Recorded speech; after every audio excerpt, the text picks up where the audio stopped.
बचपन की यादें। एक शहर की एक गली में एक पुराना मकान था। उसमें एक बूढ़ा व्यक्ति रहता था। उसका न कोई रिश्तेदार था न कोई दोस्त। वह हमेशा अकेले रहता था। इस पुराने मकान के ठीक सामने एक छोटा सा घर था। उस घर में एक छोटा बच्चा रोहित अपने माता पिता के साथ रहता था।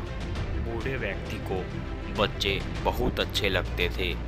वह जब भी बच्चों को देखता था प्यार से हाथ हिलाता था।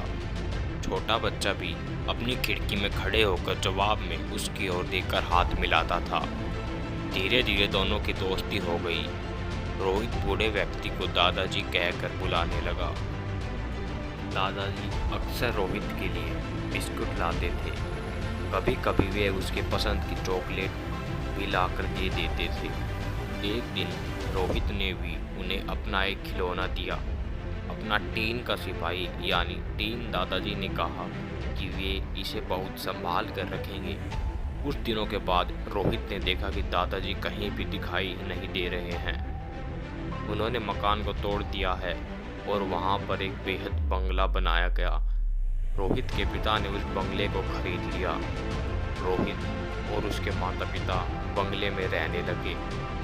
धीरे धीरे रोहित बड़ा होने लगा और बचपन के उन दादाजी को भूलने लगा।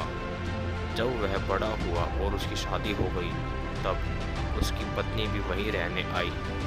एक दिन वह अपनी पत्नी के साथ बंगले के बगीचे में हाथ से एक गड्ढा खोद रहा था। वहाँ एक बीज बोने चाहता था। तभी उसकी उंगली में कुछ चुभ। उसने खोद कर देखा तो यह उसका अपना टीन सोल्जर था जो उसने दादाजी को दिया था। उसकी तलवार की नोक रोहित की उंगली में चुभ गई थी।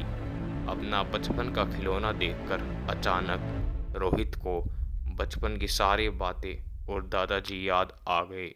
उसे याद आया कि दादाजी ने कहा था यह खिलौना मैं बहुत संभाल कर रखूंगा।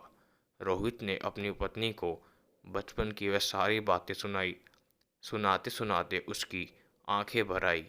वह टीन सोल्जर रोहित ने अपने घर में सजा दिया। उसका यह पुराना खिलौना हमेशा उसे बचपन की मीठी यादों में ले जाता। साथ ही उसे दादाजी की भी याद आ जाती। यह थी बचपन की कहानी।